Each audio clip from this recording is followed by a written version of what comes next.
What's up, everyone? This is Daryl Terrell with The Real World, and today's guest is Travis Garza, who is the owner of Garza's Fat Loss Camps and Garza's Sports Nutrition. So today, without further ado, Travis, welcome. Thank you so much, Daryl. I'm just honored to be here on your podcast today, and I just wish you nothing but success. Thank you, thank you. What's been going on, man? Man, just enjoying life, just learning to be content with each day and in the moment, and actually the last few years just finding a new balance and a new vigor for just appreciating just being here right now, not thinking about what I gotta do after, what I did this morning, just loving this time right now, and when that's over, you'll love the next moment. That's awesome. Yeah. So you started back in roughly 1986, I believe? Yes, correct. And since then, how has your fat loss camps evolved? They really have exploded. I'll be honest with you, Daryl. When I started out, it wasn't about where I am today. It's kind of happened. We kind of come from the same background. Obviously, first of all, I'll tell you how impressed I am how far you took your career. Thank you. A lot of people would be jealous of that. I'm so proud of you and just how much you succeeded in that. When I started out, though, being in our profession, I always noticed the overweight population. And when I'm talking about overweight, my particular overweight person is the middle-aged female, anxiety, defeated, depressed, low self-esteem, broken, and feeling very uncomfortable in our atmosphere we used to hang out in, or I used to hang out in. And I always was looking at them while we were doing our thing and talking to them and feel like no one was giving them that attention. And I feel like, kind of like when you go to church, the people in church don't need help. We need to find those people outside, right? Yep. And I always looked at them that way, but I was too, the word ego probably, to be that guy like, well, we can't go over there and give them love because what would that look like? Right. That approach. And when I started, I went for those people, and my biggest obstacle was, I know I've never been overweight, but I have a soft spot for you, and I think I have the tools based on what I've been doing to really help you here.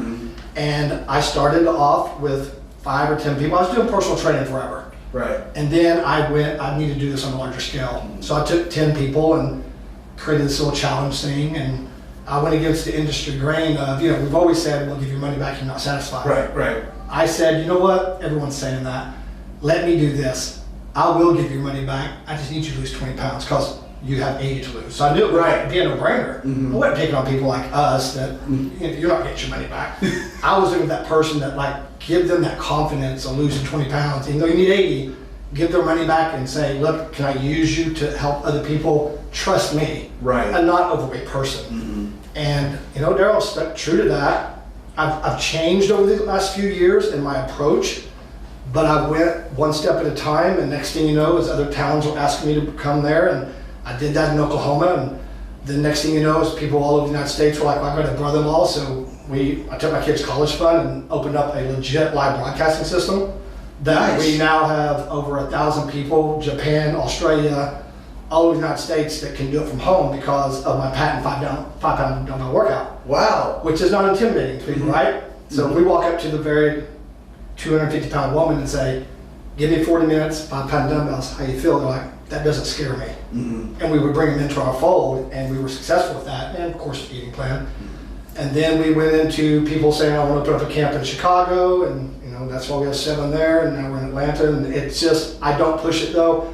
It's not where I expected to be, and nor was it, I need all this money. I've never been driven by that. If you know anything about me, probably have no clue what my CPAs do that. I don't want to know because I don't want to be driven by that. And I'm still true to that today. So God's just showing me where to take this, and I follow the lead.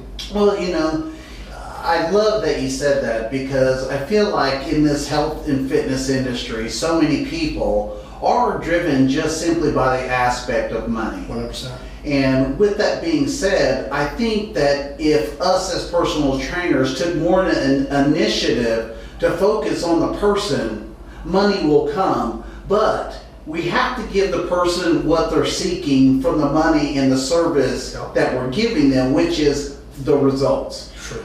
How has the results been effective for your clientele and your business? When I started off back in '86, it was a long time ago, and here I am at 53, thinking back, I thought, I'm not driven by money, and probably at a default. I've got people that protect me, like, we do have to make money to pay our 80 employees. Right. And to this day, I want to give it all away. And I started looking, I thought, they're not going to trust me so much because I'm not overweight. What can I do? Well, let's call it what it is. People are driven by money. Mm-hmm. Hey, come lose your weight. I'll give you the money back. Let me use your before and after in a video to help other people trust in me. Hey, it's a no-brainer. Let's do it. I went in and I took, based on my bodybuilding career, what I used to get ready for numerous shows, and I toned it down. And I said, look, and basically was working on carb cycling and that kind of stuff. And I said, follow this plan. I'm going to give you the 40-minute workouts. We're never going to use anything but 5-pound dumbbells. Let's just keep this simple. And they were so up for the 5-pound dumbbell workout. They were like, I don't have to use the scary equipment and the big, hammer strength and all. So I said, we're not a gym. I said, there's a place for that place. And one day my goal is this. I want to get you to a place where you have to leave me and you go join that gym that you're scared of. I want you to face that fear and go there. So I had a whole plan psychologically of, I'm not trying to keep you here. It's like going through rehab. I want you to go through rehab, but then I want you to blossom and go to those places you're scared of. Right. Because if you're scared of it, you really want to go there. And so that's why I've always endorsed moving on. And so with that mentality, they put their guard down. Now I had to come in then with me and my team and hire specific people, like, you've got to have the same vision, passion. Right. I want them taken care of, not just externally.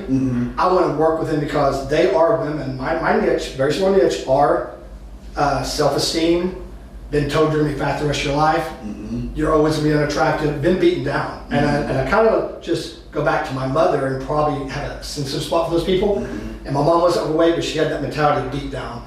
And so I worked with them and I related to them. And so our results came from that, that coddling, not just with the eating and the working out, but hey, I'm hearing you and I get you. Right. They wanted someone that they actually get. And when it got to a large scale, 300 or 400 people at a time, I had to have that team that's like, now this is scary. Like I was saying earlier, I need you to have it. If you don't have it, it's okay. Right. But I don't just need a trainer. Right. I need you to go a little bit more. It's easier to train someone not too bad out of shape because they're kind of there. These people need something else. Yeah. They've done every diet in the world. All diets work. They need something else to go that distance and get down 100 pounds and say, I love you, man, but I'm gonna go lose some weight now. Yeah. So, and it's funny that you say that because so many women have the misconception about the gym before they even get to the gym.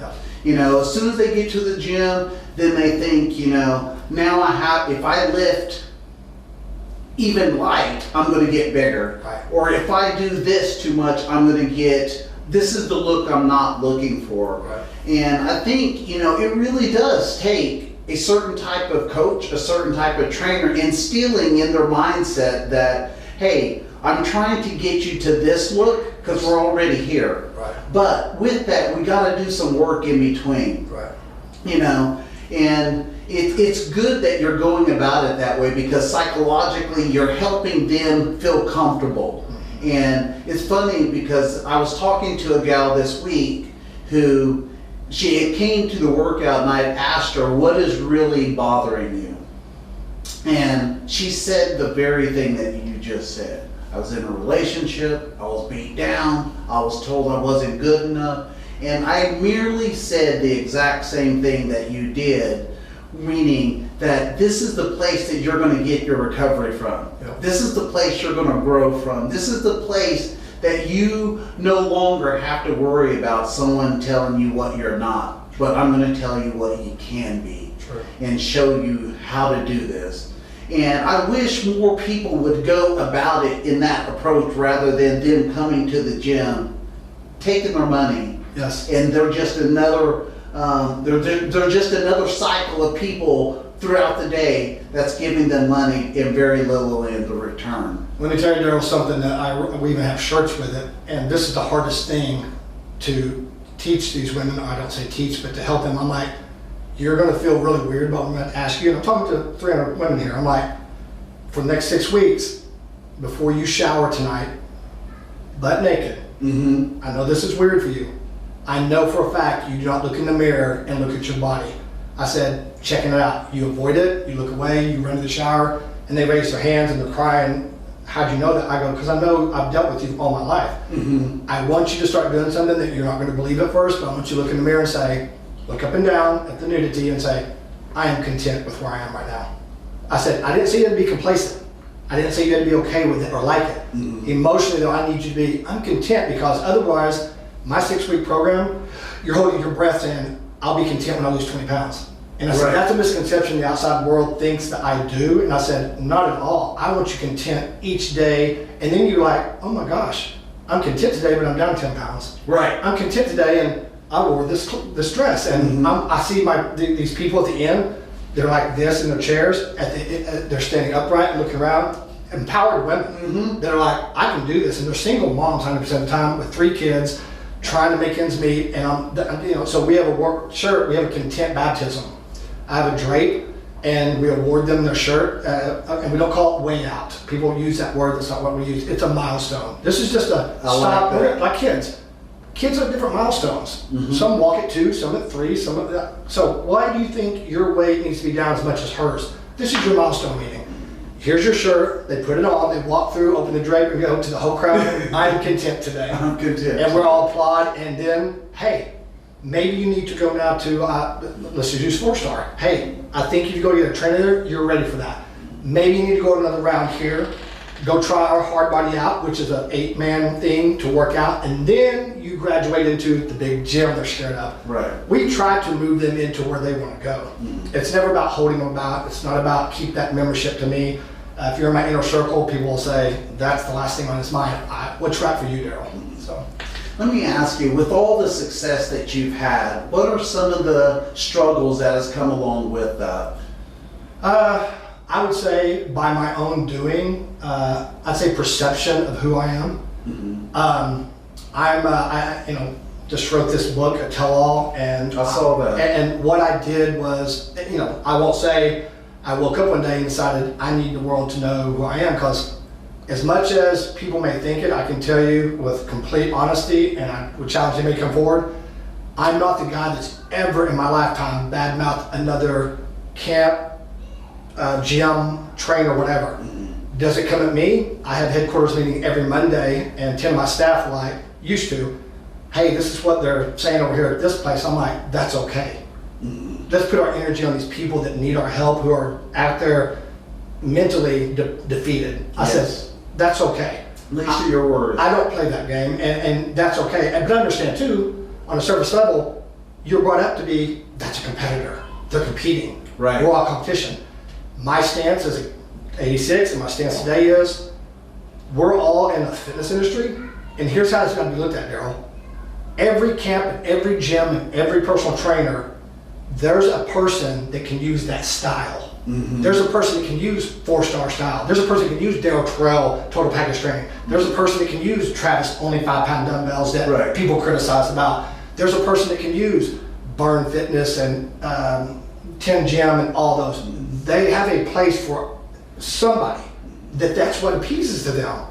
And how wonderful it is that we all have options here that we can say, hey, I don't think this is what you're looking for, because I think you're a little bit leveled up. Let's move you. Let me recommend you, and I do it all the time. I recommend people that talk on me. They don't even realize how many people I send that way, because, hey, those people over there are really in shape, and I think you'd fit in that crowd because you're younger and you got that CrossFit thing going on, and I think they'd be a great fit for you. Hey, who do I tell to send it? Don't tell anybody to send them. Just go there and check them out. I think it's a good place for it. I think we all have that mentality instead of competing, and think there's plenty of people in the world and in our towns of all levels that fit our style of training. And Daryl, you know me, 5-pound dumbbells was not my upbringing in my life in that world. So, but I shifted because I saw a need for it. So that's a struggle, misconception that I'm trying to compete or I'm a cutthroat businessman. I will tell you, my mother brought me up, single mom. I will not go into details, but it was poverty at its worst, neighborhood at its worst. Car didn't have a heater. She went to bed several nights without food to feed me. The old school haircut, wore the same clothes at school. Not painting you a sad picture, but her job, being a single mom working 3 jobs, her words were, I need you to have a soldier mentality. I need you to start working at the age of 11 to help me pay bills. I need you to go after and understand you've got to relentlessly go after what you want and be the best at what you do and take no prisoners. She was trying to protect me. And today she's a CPA in my company, and we cry sometimes because she made this machine, and that's how I went through bodybuilding. I went through whatever I went after, and I was always looking, Daryl, to accomplish a new goal, to fill a void. And people say, well, he's got 3 companies, SHK Consulting and Milescope and all this money. I'm like, I don't even know what's in it, because that's not what drove me. It was an insecurity. It was a lack of self-esteem, feeling like I'm not as good enough. Even when I'm bodybuilding, Daryl, I'll tell you, I didn't feel worthy enough to be standing next to you and the Holstons and everybody. I mean, whoever I was up against, I felt I didn't belong here, but I was doing it because I needed to fill a void of succeeding in something.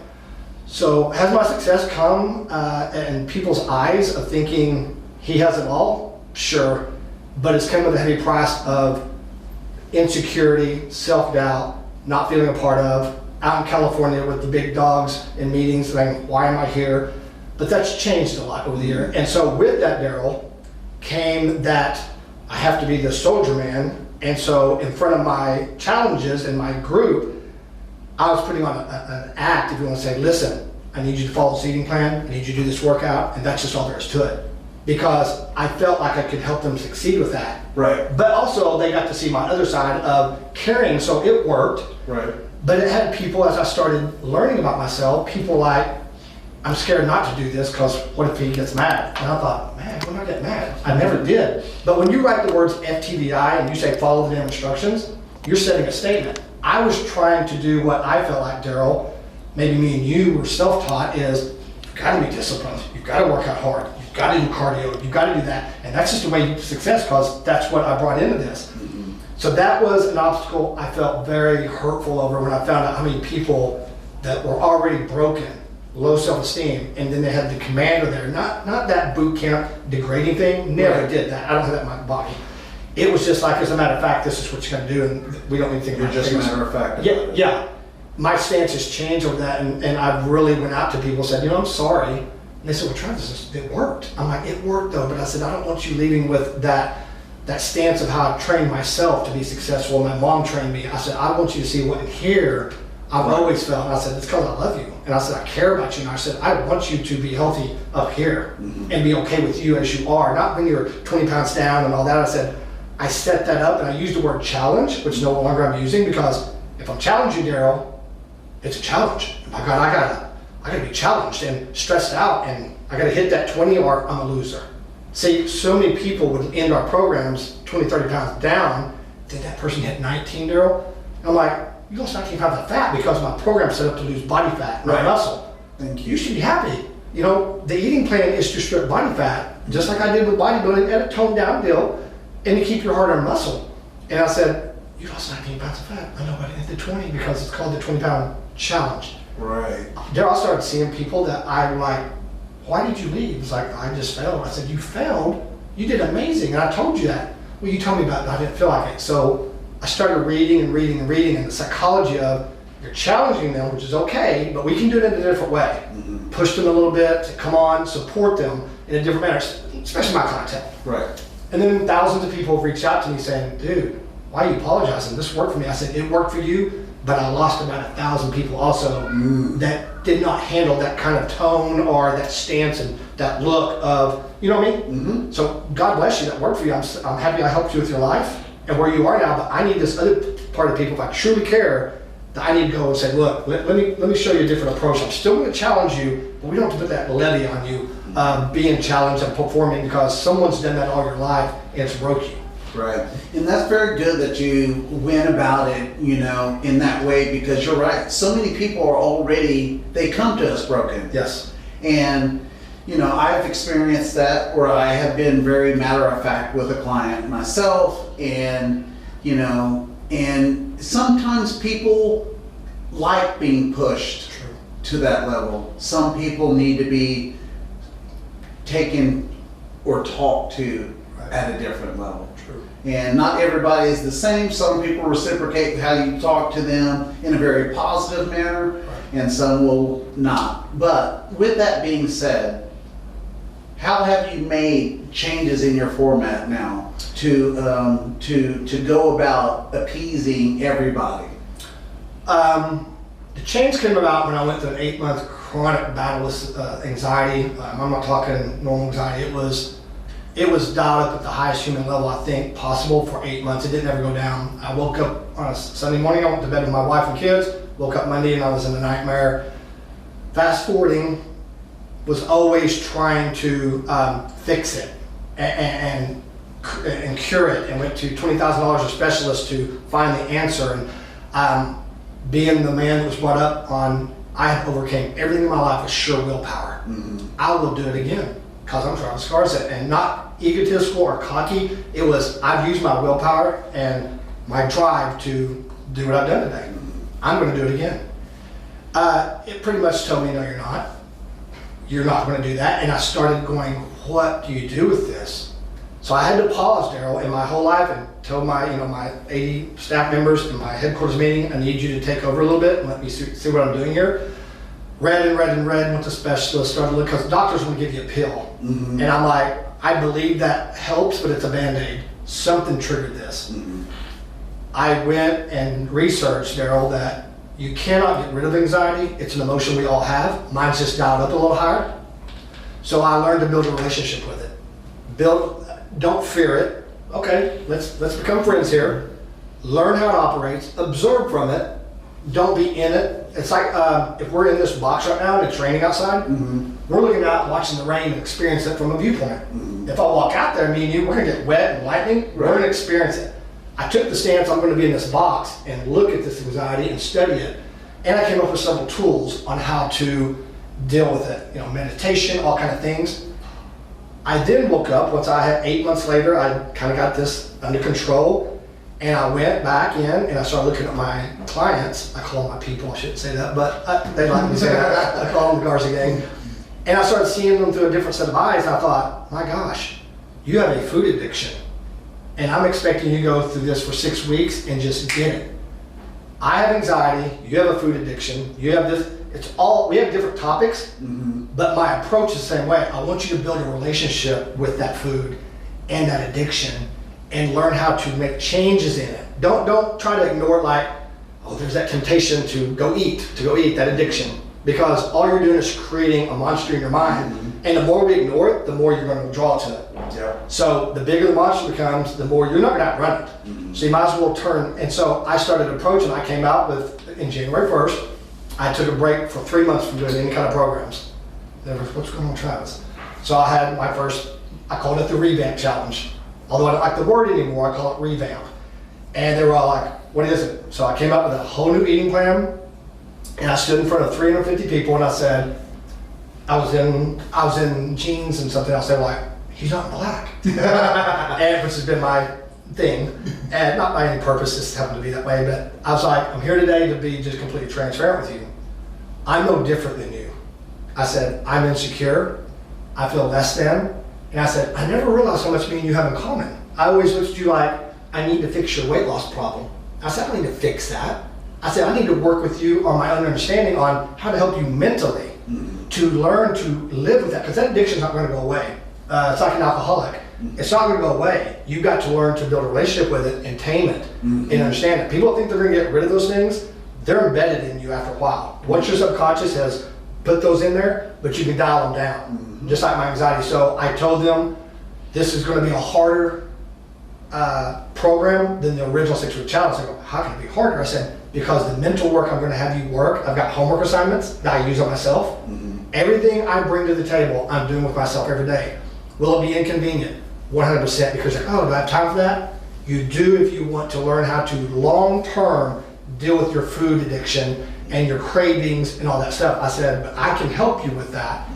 And the eating plan, I revamped it and did the calculating to a T to where it's more, I would say real world food to them. All I did was disguise it a little bit. And they're like, oh my gosh, I get a little bit of 1 ounce cheese on my muffin or something. And many were skeptical, like, oh, he's not gonna help anybody lose 20 pounds with that eating plan. We are now in our second round and same stats across the board. People losing 20 more. One lady who never even lost 20, who lost 16 all the time and 10, lost 25 this time because she could actually live with that eating plan because it's 3 parts and it moves around to where they've got so much variety that I've calculated for them to think, and they're just like, oh, this is like, I don't feel like I'm on a challenge anymore. So I make. What are some of the instructions mentally do you help them with If they come back? if they come back? Okay, so I think people do what I call chase the shiny object syndrome. And you know, Daryl, me and you don't think of this way. We love to work out, and we know 100%. Their mindset is, I'm doing this, and then their friends are over here doing this, and some of them look and say, well, that eating plan looks a little more fun than mine, which it's not really an eating plan. It's kind of pick out maybe your foods, and that's okay. If you're not licensed to do that, I get it, or whatever your reason is, not knocking it. But they go there, and there's no portion control there, or even 1/4 ounce. It's not mapped right. So then, of course, they're like, what we just talked about. I'm eating good food, but there's no control of the portions, and I gain my weight back. People sometimes would come back, like, I'd see them show up in orientation. I'm like, what are you doing? I give them a hug. They're like, can I come back here? I'm like, what? They go, I gained all my weight back. I said, it's okay. I said, you do realize we all try to make changes in other areas of our life besides food, and we mess up. If you're one of those people who cuss a lot, and you're trying to quit cussing. And that would be me 3 years ago. I don't cuss a lot, but I cuss, and I don't want to do that anymore. And I said, then every once in a while I get a little bit amped up. I'm like, shit. I'm like, oh, wait. And they're like, oh, you do that? I go, I just deal with cuss words. And I said, you know, my wife, my kids are like, you said cuss. And so I said, I have people call me out. I surround myself like, I want to be accountable here. I don't cuss anymore. Yeah. So I said, you gained your weight. I said, you went. I said, nothing wrong with that. I said, you want to come back here? I said, you know, it won't be a complete start over because you understand the basics of what you got to do. I said, so you're kind of in a better place than someone brand new. So we lift them up with, oh yeah, I do kind of know that. You know what works. Mm-hmm. Let's get back in the game. I said, we all fall off track. We all fall short of the glory. Let's just call it that. I mean, God's only God, you know, not us. With obesity and being overweight being such an epidemic, what are some of the things that you think that we can do to help more people to come to reality that eating correctly is so important for your health and just for your longevity of life? Right.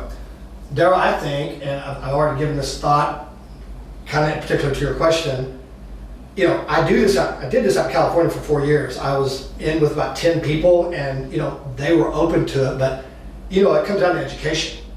But then you're thinking, because if you'll talk to the typical consumer, they think it's all or nothing. Mm-hmm. And they're like, I have to eat tuna fish and celery, drink water, and I'm not going to do that. Life's too short. I'm going to enjoy the good. They got all these things that you got to overcome. I think with the way I'm approaching people now with my new program, and not with my program, I'm talking about, put that aside. People, me, you, whoever, getting on a platform and holding an event and saying, look, we just want to tell you something. It does not have to be all consuming, all endeavoring, starvation eating. You can have this, and educate them like I do on a small scale of, you think you have to eat this way, and you can never have anything that you're craving, and that's just not going to happen with you. You can have some normal, we got to teach you that portion control, and you know, we got to open a restaurant called Portion Control. And I like that. But I think the education, and take that burden off them, because so many of them have the burden and the weight on them, like, man, I've got to eat this kind of stuff. And that's willpower, which I teach to people, and I learned myself through my anxiety. Willpower will only sustain you so long. It's a mental aspect, and it's an emotion, and once it's crippled and comes unraveled and falls apart, then you go completely the opposite direction. All we're doing right now, some places and people's minds, is they're trading one extreme for the other. I extremely overeat, so I'm 500 pounds. Then I go on a diet, I'm extremely restricting myself. Right. We're not educating them that, we're just taking their bad habit and moving it over into another bad habit. Right. And that's what I think a lot of people, not you, surely I don't teach that, but I think people perceive it that way. Mm-hmm. I don't know who taught them that, they read it. They think I either overeat or I have to go total diet here. Mm-hmm. They don't understand that, hey, this is perfection, this is where you are. If you can just land in between there, you're gonna do good. Mm-hmm. And they're like, oh really, I can have that balance there. And I think 53 years later, I'm just now coming to the realization like, this is what you need to teach. And I've been successful, it got me to where, I'm not knocking what I've been doing because it got me where I'm today, if you want to call it that. But I feel good about the next 50 years if I live, on how I feel more better at night than ever about, I'm really showing them you can have normal food and a metabolism boosting meal and go on with life. Yeah. So It's I'm glad you said that, because it to me, it's still calories in, calories out. True. As long as, even if you are eating some cheese, Right. it doesn't have to be the entire package Yes. of cheese. It's still calories in, calories out, whether it's 100% contest prep food, Right. or whether it's not, and it still has some cheese in there, or this or that. And I think so many people create their own anxiety when it comes to dieting, Yes. simply because they may see a person who's dieting, and then they lose weight, they look amazing, and then all of a sudden they gain all this weight back, and the people that are watching them are going, what in the heck should I even do this for? Right. Because I just saw you go through this process and look amazing, and now I'm seeing you on this rebound effect. Right. What are some of the tips you can give some people that are going to be listening to this episode today? I will tell you what I put in place now, and this doesn't have to be with me, but it can be, I feel like it was the missing link, is I surveyed and had to face my own reality. So many people that have been through my program lost 20, 30, 50, 100 pounds, and then they gained it back. So you had 50% that didn't, that took to the lifestyle, and then 50% that didn't. I'm just making up numbers. I went out and said, I want your honest opinion. What could have I done once the 6-week program? Because when they're my accountability and they're under my guidance and stuff, they're doing great. You know, it is, somebody said, Daryl, I don't want to train anymore. You're like, and you see them later, you're like, what happened? What was missing there? And I had them survey, and I came to the conclusion they need a support group, Daryl, no different than someone who's addicted to cocaine or beer or whatever like that. Alcoholics Anonymous, I mean, who's been fabulously successful there. So I created support groups in each of my camp locations, and we did our first run last 2 weeks ago. Huge turnout, Daryl, and I made it like, I did a video to everyone. I said, this isn't a support group that's like chintzy where you come around and sit around like kumbaya. You can come observe, or you can speak. You can talk about weight loss, or you can talk about problems at home. Highest confidentiality, and I will not be marketing this like we have support groups. I want you to come and release. We're gonna have an agenda. I work months on putting this manual together. If you want to set a goal in next month, you know, we check you on it, privately held, no goal setting, you just want to talk. Maybe, you know, whatever. We had several avenues that would appease different personalities. Daryl, people were crying, unleashing, revealing. I would check into my facilitators and I said, I want to know how it went.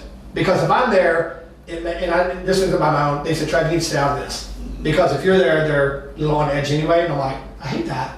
I gotta work on that. Because I want to go. I got stuff to talk about. I don't want to test you. I want to talk with you. Well, they think that they're letting you down if you're there. Yes. And so I think at this time you probably are in better hands not being there, because the people that they're around on a daily basis, yes, though, that support group are the people that they can feel like they can actually open up to. Right. And since you're not around at that time, Right. then that's probably a good thing for you. But they were telling things, and I try to tell people, and I'm just now getting everybody to kind of understand, like, look, if you're having problems at home, you got teenagers out of control, I get it, work problems, all that trickles down to your weight loss. How's that? I said, because you're like this. You're locked up, your anxiety's up, your body's not in the mode like, I'm not interested in you losing weight right now. Actually, I'm going to lock it down to preserve energy, and you deal with this. I said, we got to get your balance of your life so that all this trickles down, and you, next thing you know is, I'm going to drop weight easier than I have before. And so that support group, we're testing it out. It's not testing, it's in play. But we went through all of our camps, all of our 6 locations in Oklahoma. We have not expanded out yet because I want to see how it worked. But it was so successful, and it's what I envisioned. And people just were like, I feel like it was a place I released. And so then people come and say, I don't need that. I got family support. And here's what I tell them. 100%, it's not mandatory.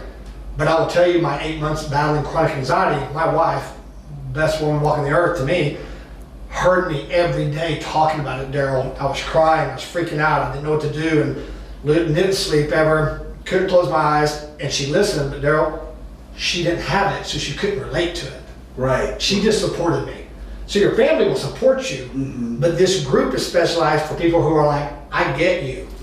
I'm with you. Mine's about this in my house and this, but I'm in the same emotional state you are. And then we all share together. And you know what? Like I said in my book, the one thing you need to understand about all this is you're not alone. People still think they're alone, Daryl, in their mentality on the weight loss. They think no one else is thinking like them, that they're weak. I don't have any willpower, discipline, I'm horrible on that. They think that's something they invented. And I said, we all have an emotional spectrum of all the emotions God gave us. And you've got them, I've got them, got them. Mine's dialed up with anxiety, yours is dialed up on self-hate, yours is dialed up on depression. I mean, it's just, ours are dialed up, but we can all approach it with the same love and understanding and literally put tools in place to help all that dial down to where you build a relationship with it. It's really good that you said that, because I was talking to a woman today, and I could tell, that whatever was bothering her was significant. And I walked up to her and I asked her, what's going on with you? And she just kept saying, Daryl, I need a break. And I need a break. And this is a person who has 3 kids, and she's always at games, and she's doing everything that pertains to family. And it's really good that you have this support group, because it's something that other gyms need to have. And I'm just going to put it, out there right now, simply because I think there's so many women out there that are moms that need a freaking break. And the stress of what their kids may be going through, it could be work, and you're right, all of that is affecting their hormones and why they are not losing weight, because they're not releasing it. 100%. And they're keeping it so bottled up inside, and their weight just keeps going up and up and up. And I just want to applaud you on doing something of that nature, to give people a resource, to talk to other people, to let it out in the universe, to not be bound up inside of them, and for them to actually have a place where they can let it go, Right. and then keep pressing forward on their goals that they are trying to accomplish, because that itself isn't easy. Yeah. You need that affirmation and support, in which they have at your camps, but also just having another lady to talk to about what you're going through, instead of keeping it bottled up, or another guy to talk to another gentleman about what they may be going through as well, to release that, so something positive can keep happening in their life. That's so significant in this world right now, with so much negativity that is going on. And with that said, I want to ask you, with all of the camps that you have and this infectious disease that is going on right now, how are you taking precaution with all your fit camps? We are, first of all, OCD clean, but we've stepped up the fact that sanitize the balls after every class. Pretty much kind of telling people, we have a very tight-knit community, so everyone's here. We're big huggers, something I haven't been until last year. Now I'm a big hugger. So hey, do this. We keep our distances, maybe not so much this, all those things, but also respecting the fact that we get it if that's, your precaution is, I don't want to go out at all. And so that's where our live stream comes in, that we are already all over the world. So someone at this time and place, we would charge a minimal fee just for the IT guy who runs it. And there's a whole company that runs this for me. Hey, do it from home right now. You got your 5-pound dumbbells, you're in your little safe zone, and it's the same workouts that many people are successful with doing at home, and you do at camp until this all passes. What can we do to make you comfortable? And so that's just my biggest push is, hey, don't be trying to entice them. Don't ignore that, because some people are like, I've been around when the bird flu was big. Me, it's like it comes and goes, but people are, and that was my biggest problem, is I always thought, what's that big deal to you? And not in that ego way, just I never understood, but listen, that's where they are right now. They feel that. don't deny them their emotions. And that's a big play I've been doing over the last year is your emotions are here. And as much as me and you are from that, they're like, man, why would you not just want to be regimented, eat the same old thing, and work out every day, right? That's not where they're at. And on the group thing, Daryl, let me tell you the biggest thing people are looking for, in my opinion, just after reading and self-examination. Those groups, you're right, they release, they do all that stuff. We encourage them to find a partner if they want to, of the same sex, of course. Number one thing is, they like just being heard. That can solve so much, just being heard, and that's all they want to do is like, I just want somebody to hear me because my husband, you know how it is. I mean, you two probably don't train each other. I mean, maybe you do, but okay, awesome, amazing. Very, you know that trainer, Daryl. I could not train my wife, I'll have to depend on it. You don't train, this hurts, I don't want to do that. So, kudos to you two. She's rare. That is rare. That's amazing, actually. But just to be heard, because maybe the husband's like, yeah, I get it, you're wanting support. They come there like, I just want to be heard. And they don't say that, but by what my facilitators come back who are very groomed to do this kind of work. Yeah, they're right people that know what they're doing. They're actually counseling. You know, it's a big thing to do it the right way. They're like, they just want to be heard. So who does it though, right? Right. We all do. We all do. And, you know, that's something that I think that we as a whole, as people, need to, when someone's trying to talk to us about particular things that they may be going through, it's our job to listen. Yes. Because so many people think that denying them that opportunity to speak and not be heard is another reason why they have so much already bottled up as it is and why they're not making progress. Let me ask you, what is some information that you would like to tell everybody how they can get a hold of you and your fit camps? You know, we have an amazing website. You can go to travisgarza.com. Okay. Everything you need is there. If you want to try us out, there's a 4-week for $45 like a Groupon. It's just ours, and we'd love to, you know, bring you into our fit family and see if you're fit there.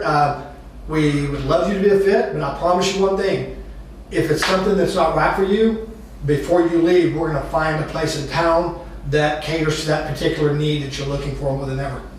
You heard him, guys. So if you're looking for a place that you're looking for more of group training and you're looking for a support group, Travis Garza Fit Camp is one of those places that you can go, that you can get some good, not only advice, but you can also get some where you feel like you're family, where you feel like you can be there and talk to other people and so have a support group that even if you don't have it at home, you can go there and still walk out of there with not only just a great workout, but feeling refreshed and brand new and not so heavy-hearted. So be sure to check out Travis Garza's Fit Camp and also your nutrition. Where is this located? Garza's Sports Nutrition. That's on 178th and Penn, right next door to 4-Star, which we're like family with them. We love them. And for all your supplement needs, not just by supplements, we have everyone's stuff there, whatever you're looking for. So I've been there. I go there every time I'm at 4-Star, guys. So be sure to check that out. So Travis. Hey, thank you so much. Awesome. I'm so honored to be here. Thank you. I love so guys, this is Daryl Terrell with The Real World, and we're out.